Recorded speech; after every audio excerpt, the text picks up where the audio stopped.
home to ticker tape parades and people walking them all the way up to Vietnam, where our guys were not welcome home at all.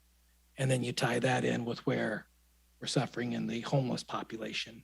So, you know, veterans hold a very near and dear place in my heart. And I'm going to reiterate what everybody else has said. I like the smiles in the back there. Both of you guys, well deserving of everything. And it's like, don't say anything. Your smiles says enough. Thank you for all your work, your team's work, and everything that you guys do. And I will close with this remark. And I just want to say, Mr. Mayor, thank you for everything that you've done this past year and how you ran the meetings. It's been awesome. So just want to say thank you. I appreciate that. Thank you. Spencer, to your team, make sure they understand how proud I am of them getting their award, and you as well.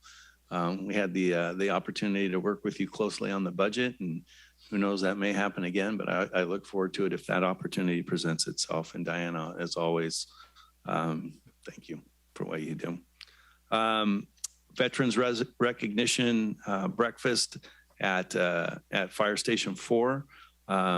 What a wonderful opportunity to recognize the veterans of the city, as well as others. Mr. Kirchner's father joined us.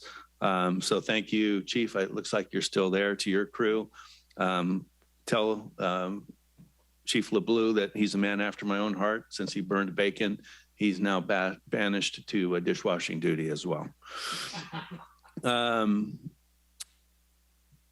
Had the opportunity to participate in the Veterans Parade with the Miata. I mean, BMW.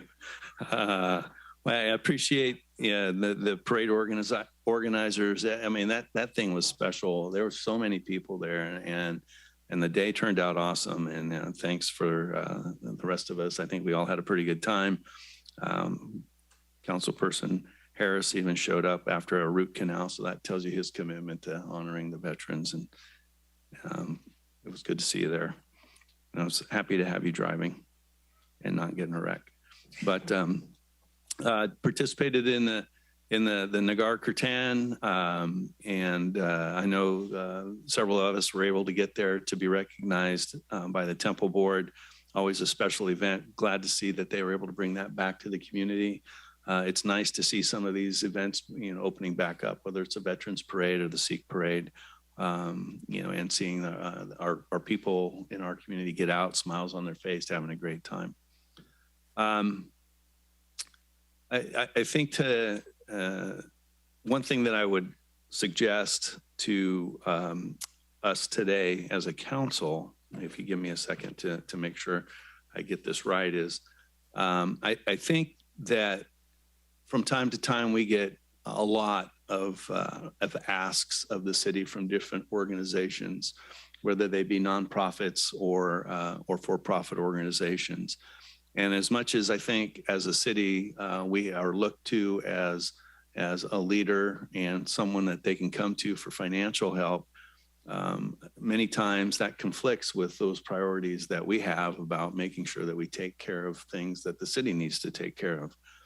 So tonight I'm suggesting and asking if the council would be interested in asking staff to produce a workshop. This would be after the first of the year.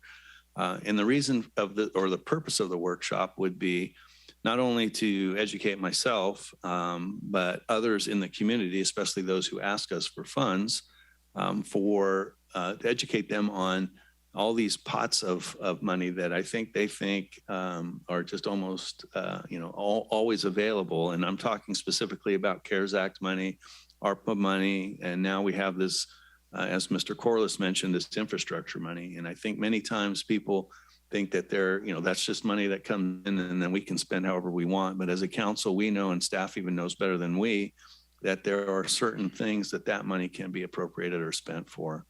And if city council's in agreement, I think asking our staff to put the bones of a workshop together, invite those agencies or organizations that ask us for funds so they understand not only what they can ask for, but some of the constraints that we have as a city in funding those asks. So if I get at least 3 nods, then I think the city manager, and it looks like I got 4.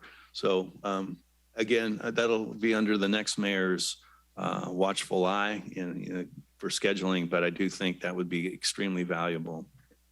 This evening, I want to close in memory of Pat Miller.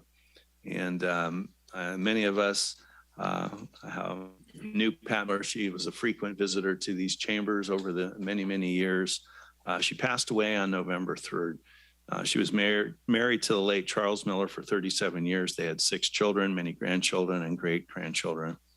Pat was a member of several clubs throughout her residency in our area: Marysville Rotary, Sutter Yuba Republican Women, Sutter County Republican Central Committee, and she served as the president of the Sutter County Taxpayer Association for many, many years.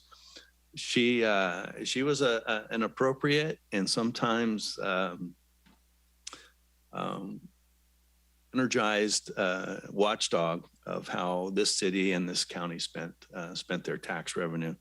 And many at times would probably feel like that she was hard to get along with, but I think her heart was always in the right place, and she was always trying to do what she thought was right. And for that, I'd like to close the meeting to this evening in her memory, and also to signal that our next meeting, which is December 7th, is our traditional, what we call the changing of the guard, where we will be selecting our new mayor and our new vice mayor.